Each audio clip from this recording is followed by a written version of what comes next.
Adventurers, welcome back to the show.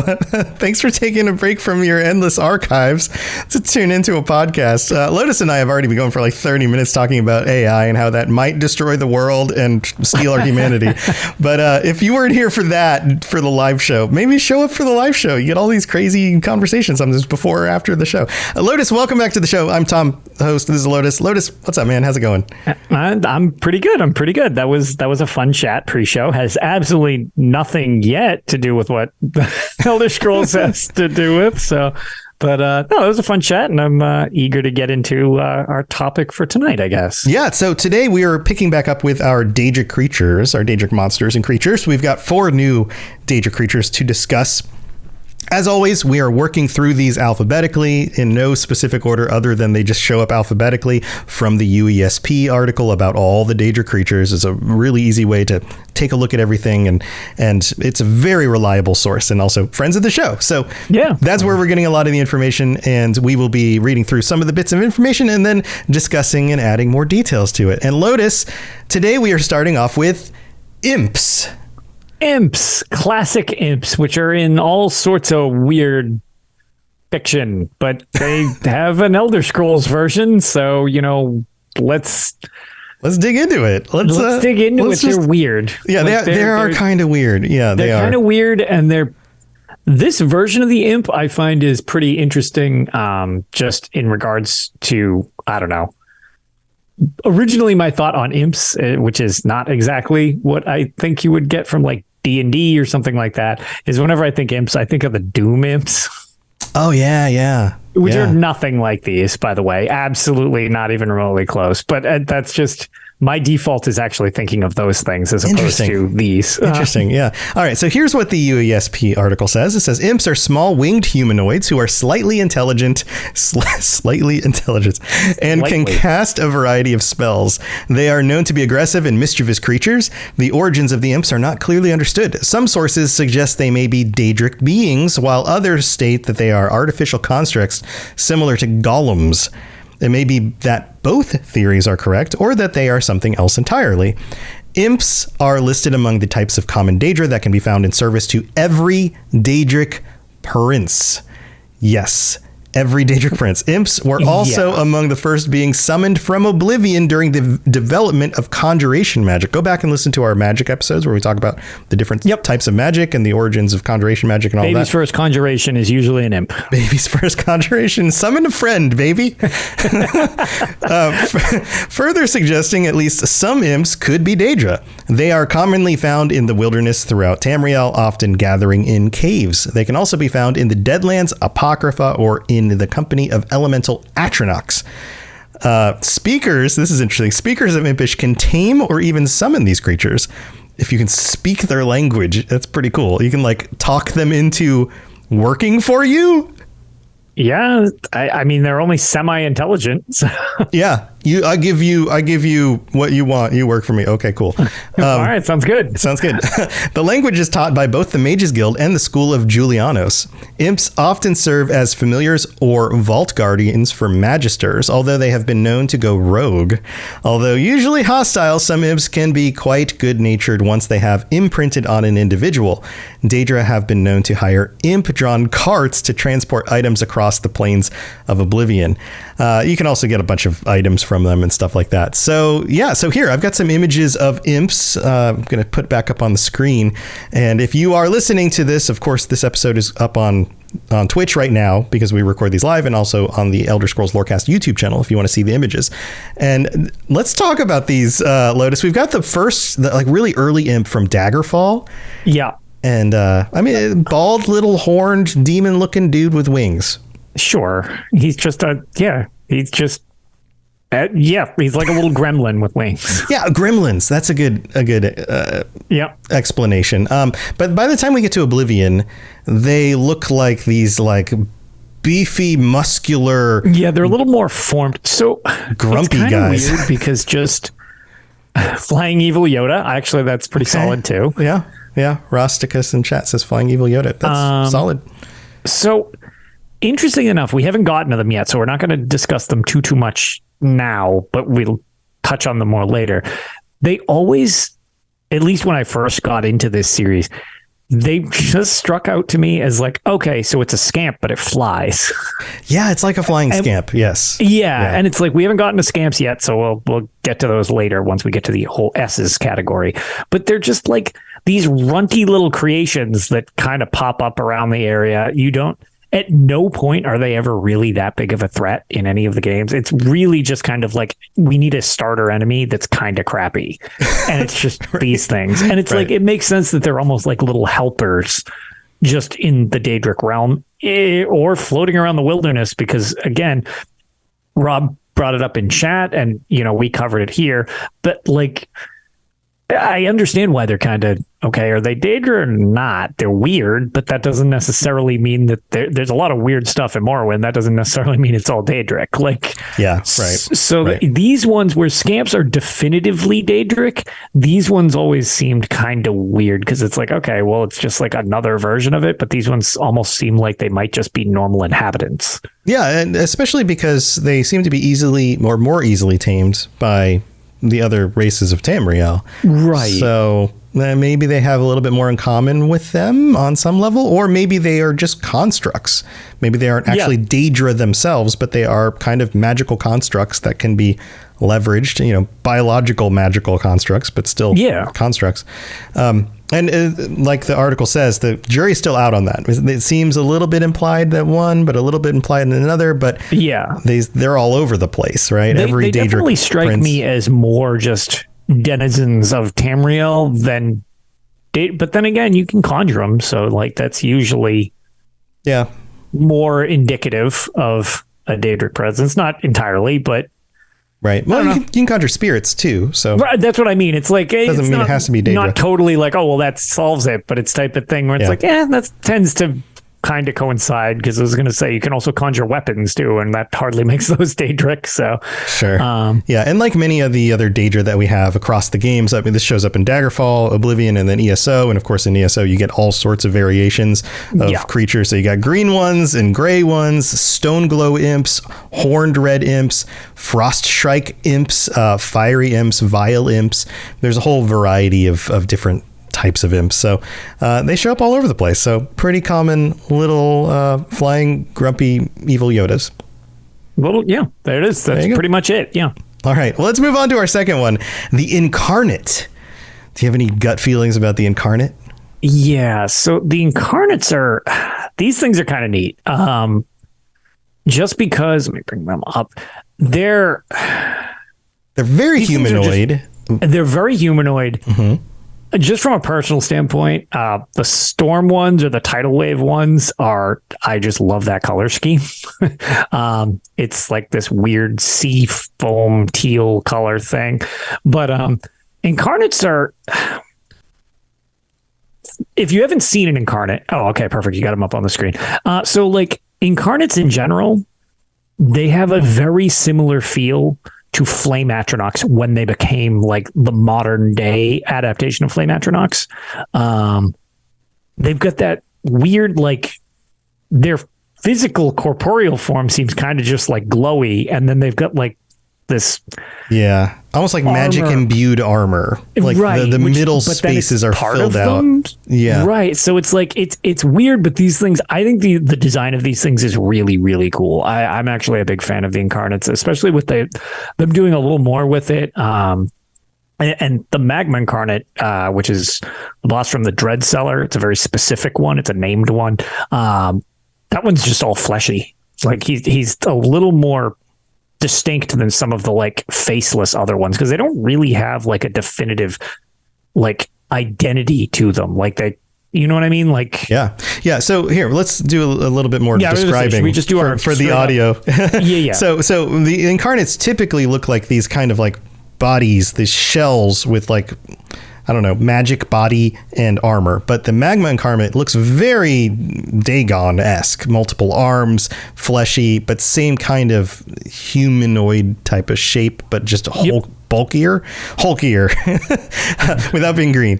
But here's what the article says. Incarnates are an experimental race of elemental Daedra beings created by changing the animus of a Daedra using a machine known as a catalyst. This experience is alien to the immortal Daedra, whose spirits are generally considered to be unchanging and immutable. The process causes the Daedra to lose all sense of individuality and consciousness, becoming an incarnate of destruction. Each incarnate is a manifestation of a specific kind of elemental destruction or natural disaster. So you get storms and cyclones and magma and all that kind of thing. So the point that I kind of was alluding to earlier is they're kind of these faceless things. They're more of like a generic like overlay of something, like an elemental being without any personhood anymore. The same way, like to cross into outside the Elder Scrolls, but into other things where you have just these generic like styles of enemy. You have stormtroopers. Well, okay, you can't tell the difference. They all look the same in their suits, like from Star Wars. Right. You have, from Ninja Turtles, you have the foot soldiers. They hide their faces. Okay, they're just these generic, but they have a definitive type to them in and of themselves, but it's like super interchangeable because they don't really have any personality to themselves. They just kind of become a faceless mass. Right. Yeah. Good point. The article goes on. It says the perfected incarnate was unique in that it embodied both destruction and creation, combining the power of the two forces. Circa the Second Era 582, Mehrunes Dagon and the Daedric Prince of Change ordered the construction of numerous catalysts to create an army of incarnates, although his efforts were ultimately thwarted with the destruction of these machines and the banishing of a few incarnates that were successfully created. So that would be the Blackwood chapter, basically, in a hyper nutshell. Yes, right. But that's also very, very Mehrunes Dagon, where everybody always distributed to him blowing everything up. But it's actually just the idea of change, not necessarily only destruction. It's right. Creation is part of the thing. And that's just it. It's like if he's destroying one thing to create another thing, that's like the definitive Mehrunes Dagon, which is kind of neat that these are so like they're almost like an embodiment of exactly what he believes in. Yeah, and he's doing it to his own Daedra. Like he's taking Daedric spirits and he's stripping out their personhood and then forcing them into this new form. Basically, by removing the animus, which sounds terrifying if you're a Daedra. That sounds pretty awful. It's almost like they're Daedric elemental zombies. If you sort of like put them in that category. Yeah, which that's also we've seen that a lot with the Aurorans from Meridia. I don't want to trip over that so much. But similar situation. It's like their will kind of gets stripped away, and it's just like, no, this is just you have your directive, and that's literally all you got. And it's not a lot to you other than that. It's like, ooh. Yeah, and it makes sense that Daedric princes would want that because they just want unending loyalty. Unending loyalty. Might as well just make an army of these elemental zombies and hollow out any of that stuff that's getting in the way, like, trying to do stuff on your own and free thought. Was that a Simpsons thing? Independent thought alarm? No lunch breaks for any of them. Nobody gets a lunch break anymore. Just get back to work. Back to toiling. Back to toiling. All right. So we've got two more to get to, but we got to take a break and go thank our sponsors. So don't go anywhere. Our sponsors being our Patreons. I never say we're going to go thank our sponsors. Thanks, sponsors. Weird. Patrons. Thank you to our sponsors, our patrons. All right. We'll be right back. Don't go anywhere. This is Hamish Morak, Dragonborn, and you are educating yourself to the Elder Scrolls Lorecast. All right, here we go. We're in the middle of the show with our sponsors. After that smooth as butter transition. So good. So good. Here we go. All right, let's see. I'm pulling up our current and newest sponsors, which include Jib, Captain Kermit, and Ian S. Thank you for joining the Patreon. They joined over the last week or so, and I hope you're enjoying the ad-free episodes or the the t-shirts and stickers that eventually you will get if you stick around long enough, all of that stuff. And appreciate your support. Also, we have to shout out our Deadric princes, Kira C and Shiogorth Sweetroll, who get shout outs every week because they are one of the highest tiers that you can get to on the Patreon. Thank you for your support with that. Also, if you'd like to help this show in other ways, you can leave a 5-star review on Apple Podcasts. And we don't have any new ones this week, but go ahead and drop one in. Even if you have an account and you don't listen on the service, it's a great way to get your words on the show. And it also helps us out by letting people know that, hey, this is still a great show to listen to. So thank you for everybody who does that. If you're interested in the Patreon, patreon.com/Elder Scrolls Lorecast is where to go check that out. You can also leave a review or a rating, at least on Spotify. And you can even comment on the episodes or whatever podcatcher you're listening to this on, and tell your friends and any of that stuff. All of it helps. We couldn't do this without you.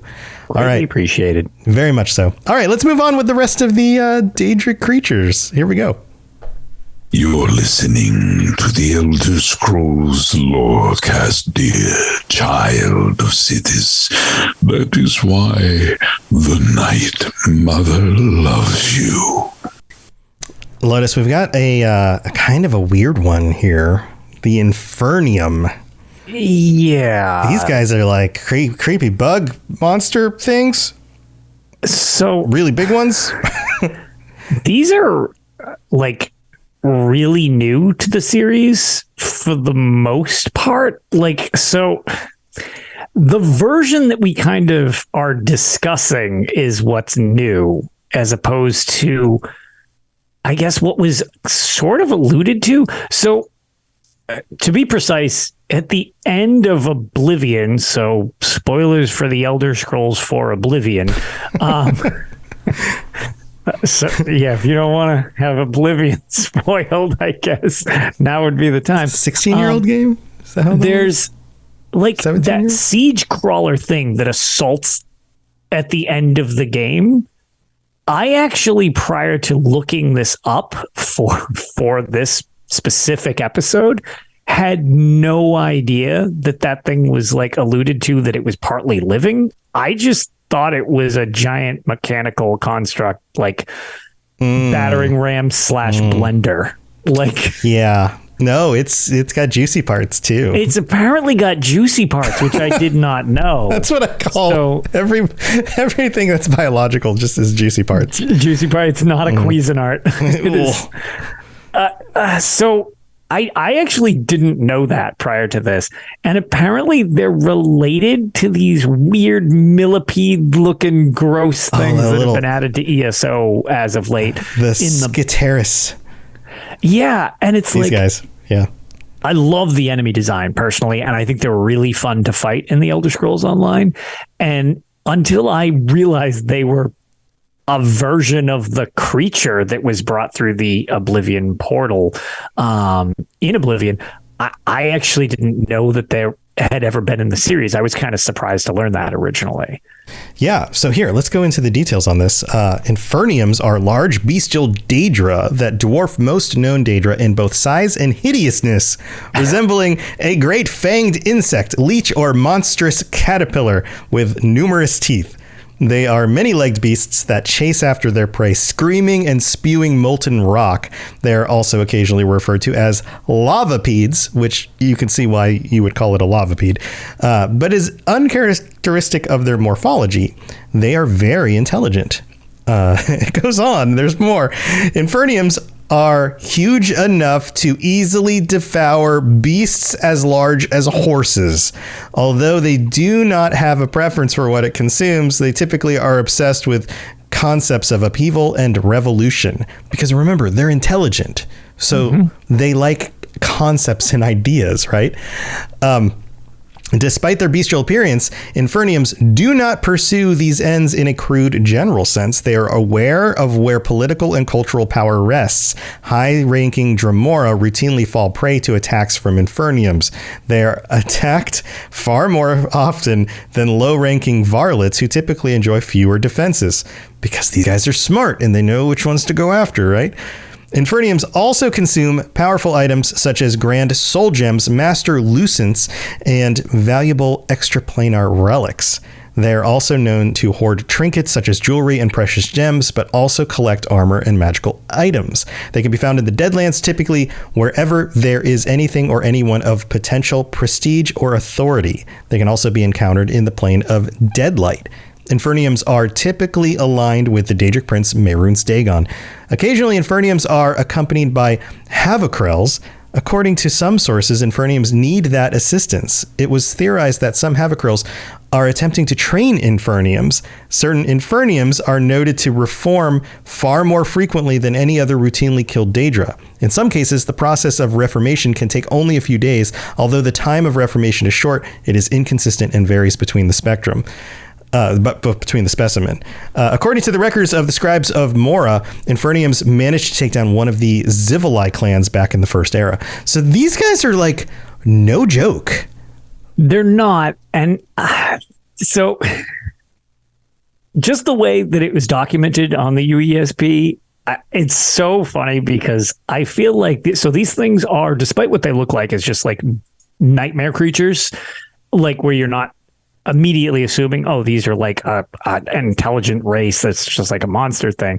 But the way that it's worded specifically, that these many-legged beasts that chase after their prey, screaming and spewing molten rock.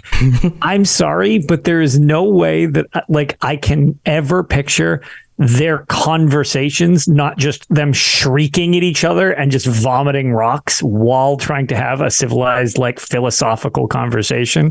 Like, that line has ruined their ability to be too smart. Like, regardless of what their discussion is, like, the sound they make is pretty horrific in game anyways, so, like, I get it. But, like, something this smart, quote unquote, that also has such a ridiculous description, that means they're logically choosing probably to do that just because of how horrific it is. Well, you know what these actually remind me of are dragons. Typically, dragons are big monsters, and if you didn't know, you would assume that they were dumb animals, but they also are typically highly intelligent. They have an understanding of social constructs and power and who holds the power. They understand what the other races are doing and why they might be doing what they're doing. They're highly intelligent. And these just happen to look like, as Rob the Princess stated, an anus with too many legs. Yeah. Yeah, that's actually, yep. I was thinking like one of those sandworm things, but yeah, an anus with too many legs. Okay. I was thinking a sandworm with legs, but you know what? That's fine. Totally. An anus, leg anus. Leganus. These are called leganuses. Leganuses. I'm a little concerned that where people have that many teeth in their anus, apparently. Oh, God. I don't. Do you? Nope. That's why I'm a little concerned about that analogy. Rob, how many teeth do you have in your anus? Well, that is a question I don't think I ever predicted I would ask anybody ever. Uncomfortable, so we'll just move past that. Oh, man. But, yeah, I don't know. The creature design on these things is really, really great. I actually love the design on these things. I think they're really freaky. But it's weird to think that they have thought, because actually, as brought up in chat again by Rosicus, like how would something like this express itself other than the screaming and vomiting on each other? Yeah, okay, that's fine. But like, They have these weird little like leg things, so it's not like they can write. Like, they're not going to be articulating like writing. Yeah, all intents and purposes. Scratch in a wall like dragons scratch. You know what I mean? So like, I guess they can't hold a pen, but they can still, share that information. So maybe these things leave dirt messages, or maybe it's just telepathic or something like that. Yeah, maybe they're just telepathic. They don't have opposable thumbs. They all just basically are giant bugs, and they don't even have very expressive faces because they just look like giant anuses. But maybe it's all telepathic. Maybe. What do you think they sound like in your head? I just assume high-pitched screaming still. Like, that's, I just assume that's their normal volume for whatever they're saying is very high-pitched screaming. Do you think they just like yell like, "I really like your art. That's great. Like, that's great. You are a wonderful performer. Your songs move me." "Marr." You're not very meaningful. Like, yeah, just every single situation is just screaming like all the time. Yeah. It's like, chill Without a out, doubt. buddy. I assume that's Chill just out, all buddy. communication amongst these things. No, I honestly, I hope they do more with these creatures because I feel like they're not super, like I said, we made the sandworm things and stuff like that. Like, they're not total. I think they're a really cool enemy, and they're really good at being. One problem that I have sort of with like a little bit of the design in ESO, at least, bosses kind of need to be easier to target from a game design standpoint. Right. So they're bigger. Yeah. They literally are larger. These things are supposed to be huge, so it makes more sense than this Altmer happens to be 9 feet tall. Okay, well, this thing is normally the size of a house, so that's fine. Like, I feel like it's a good enemy for something like an MMO specifically. Right. When you have a bunch of people trying to fight one thing and you have to be able to keep track of it rather than a crowd of people fighting something the same size as everybody else. That's a little bit which hard. is more normal for the single player games. But I mean, then you have the one in Oblivion, which was literally like bigger than the walls of the Imperial City. That thing was just bulldozing house. So they can get real big, apparently. Yeah, I wonder if there's, I mean, it doesn't talk about that. And obviously we don't know enough about these. Like many of these Daedric creatures, we don't know the full story of their lore. Sure, this is just kind of a... Yeah, but I wonder if, like goldfish, they just keep growing to fill their environment. Oh, you know, like they keep getting bigger as they get older. And so maybe that was like an ancient one or something. Yeah, so people, you got to watch what you flush into Oblivion. Don't flush. If you see a Scriteris running around, don't flush it into Oblivion because it might actually be an Infernium, like a little baby one. And it's just going to get... Infernium, next thing you know, coming through a Daedric portal and ripping down the Imperial City. Oof, yeah. Oh, yeah. So be careful with your toilets and your walking anuses. All right. Well, luckily there are no toilets in Nirn, as we all know. That's true. That is weird, isn't it? I wonder if in the next Elder Scrolls we'll end up with actual bathrooms and toilets. No, it's to prevent these things. That's to prevent them. They were outlawed out here. I mean, they did put him in Starfield. We've got toilets in Starfield, so there you go. There you go. Maybe those. All right, let's move on to our last one. This one, we've got another humanoid, the Knight of Order. Here, I'll just go ahead and start reading out and then feel free to chime in. Yeah. The Knights of Order are mindless Daedric soldiers resembling crystalline armored knights. They serve the Daedric Prince of Order, Jiggalag, and make up one part of the Forces of Order, which also includes the Priests of Order and Jiggalag. Their origins and their goals are unknown. They are soulless warriors that kill without hesitation, and it is therefore highly advised to destroy them on sight. They are said to be without, quote, a bit of original thought in their lifeless husks. They are only ever encountered during the Grey March at the end of every era, during which they are summoned to the Shivering Isles via the obelisks of order that dot the landscape of the realm, wreaking havoc in anticipation of Jiggalag's return. The knights are drawn to obelisks like flies to honey and are summoned by priests of order through chanting and rituals. They are naturally attracted to the Resonator of Judgment in the ruins of Zidillion. I think I said that one correctly, maybe. I wouldn't have said it differently, so. There you go. Which was made from the obelisks. The Knights of Order are naturally resistant to magic and poison. Hearts of Order are a rare alchemical ingredient harvested by the Knights of a Fallen Knight, from the chest of a Fallen Knight. These are utilized by Priests of Order as keys and power sources. 3 hearts are enough to overload an active Obelisk of Order, temporarily deactivating it and allowing its priests to be killed. Circa 4th Era 201, the manic wizard Thoron seemingly made use of these hearts together with the Sword of Jiggalag when attempting to open a pathway to the Isles from Tamriel. So these are basically Jiggalag's, like, warriors that, denote the return?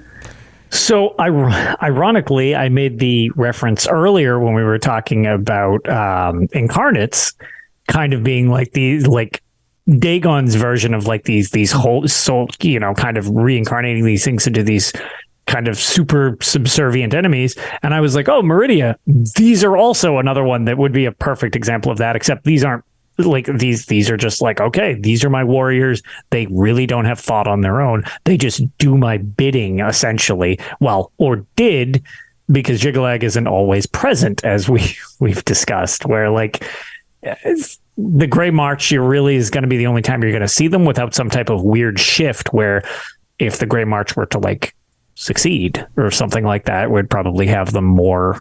Yeah, more common. Kind of like how Sheogorath has his certain types of Daedra that he keeps in his realm. Exactly. They all kind of have, well, they don't all, but like a lot of the Daedric princes have kind of their go-to. And like these ones are just kind of like the mindless minions of Jiglag, which is, they're really interesting design because they kind of, at least in game, we haven't seen them a lot in game. It's actually pretty uncommon that we've seen them. We see them in Oblivion and I think that's Blades? It because of the, but not Blades. Legends? Sorry, Legends. I think there's a card art. I was going to say there's card art for them, but like the only time we actually play through in an RPG is in that expansion for Oblivion. And other than that, it's literally you're just going on concept art. But it's kind of interesting because they just kind of look like miniature Jigalags. Yeah, I was going to say that too. They're just like their design is Jigalag.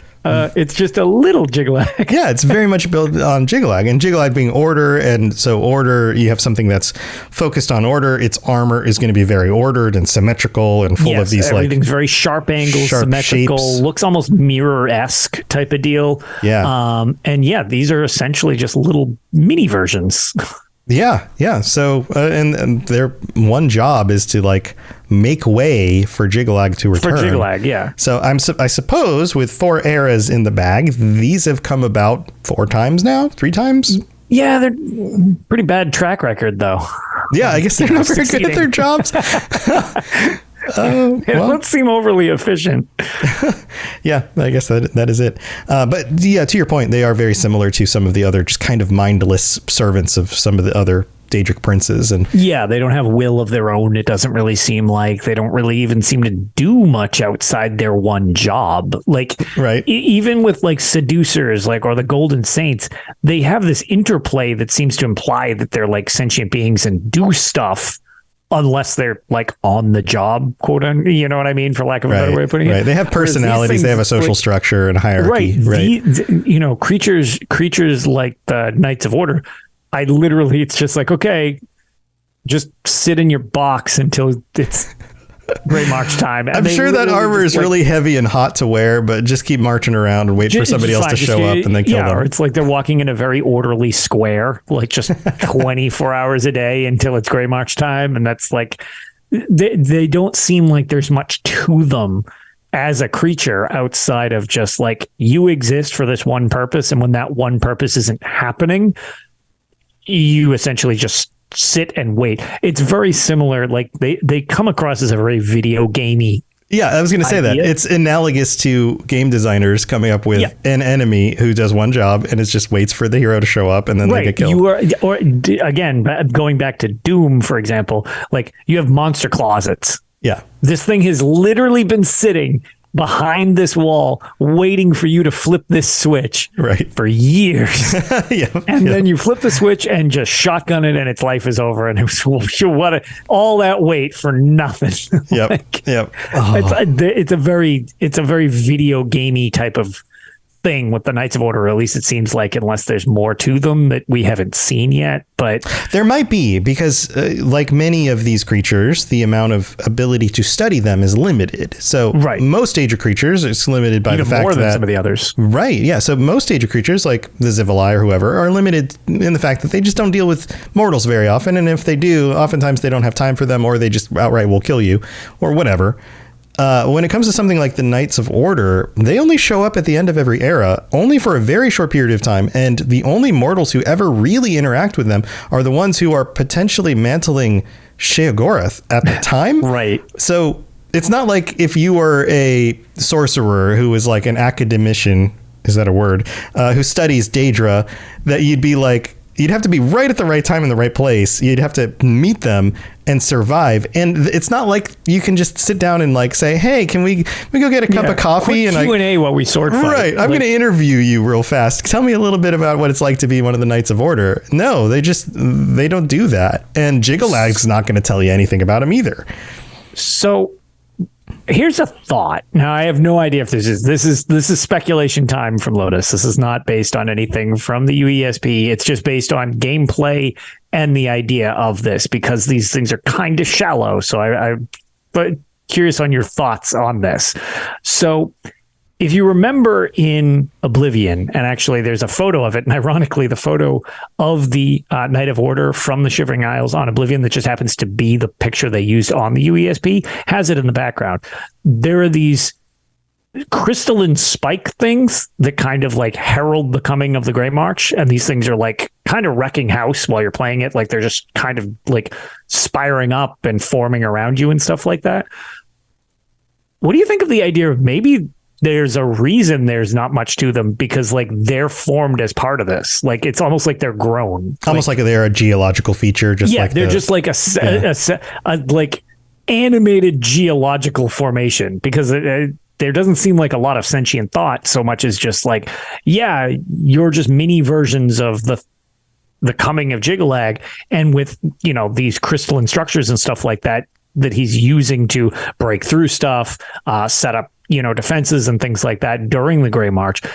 I almost wonder if it's the same stuff, except he just animates some of them. You know what I mean? Like maybe that's why there's not much to them beyond just do what I say. My impression of Jiggalag in general is that although many of the Daedric princes have personality traits, they also seem to be people. Well, at least not like human people, but not the powerful people, but they have personalities, and they also can contemplate and make choices. You can change their minds sometimes. They interact with their environment, and they are thoughtful much of the time, and they will, you know, make decisions. They and things feel like that. Actual literary characters as well. Right. Sheogorath, very much like the Insane. Jiggalag, on the other hand, feels more like a force of nature.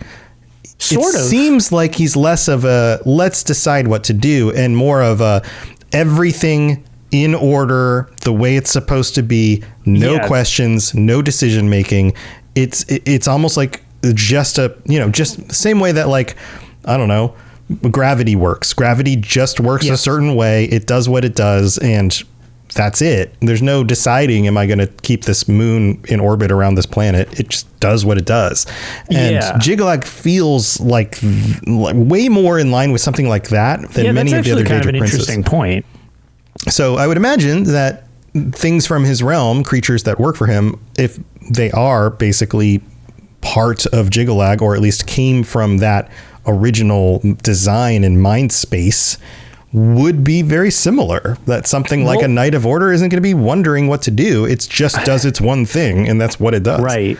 Well, and actually, I kind of like that point, just based on the idea of, as we know, the reason that this whole Grey March, Jiggalag, and Sheogorath thing all came about was because the other Daedric princes kind of were like, okay, this guy's intolerant. We can't do anything. We can't convince him to change his mind. Too powerful. Yeah. And in terms of powerful, which is one of the things that I've always thought was interesting, because, you know, obviously he's supposedly very powerful, and that was the idea of all of the other Daedric princes ganging up on that. I wonder if it was because it's like, well, the reason Jiggalag is so powerful is because the idea he's more of a force of creation, and the way things have to go than a creature that you can interact with. And like, when you get to that thing, okay, well, Daedric princes, if they want to do stuff, regardless of what it is, because their motives are all over the place throughout the series and stuff like that, if that's being hampered, it's like, well, what if we all band together and we can basically break this reality of like, okay, that'd be like a bunch of scientists being like, okay, can we turn off gravity on Earth? Which, okay, sure, and maybe you can build technology that does that, but it's going to take a lot of effort from multiple people. You can do it at a small portion. Well, maybe that's more of what it related to. Maybe it was like them trying to literally change the course of, you know, the force of nature, which was essentially Jiggalag. That's actually kind of a neat idea. Yeah. Well, and there are some other Daedric princes that kind of coincide more with forces of nature, like Mehrunes Dagon being changed, right? Just change. We talked about him previously. That he feels again like, and we've talked about Daedric him a lot. Tend to seem to be a little more force of nature and a little less nuanced. Right. Absolutely. And those that have seemed to have been mantled seem like they might also bring with them a little bit more of the personhood. I don't. Yes. This is. I'm just speculating. I mean, this is. Don't quote me on this. Kind of this is not definitive. This is, and there may be like, counterexamples to this, but just riffing off the top of my head,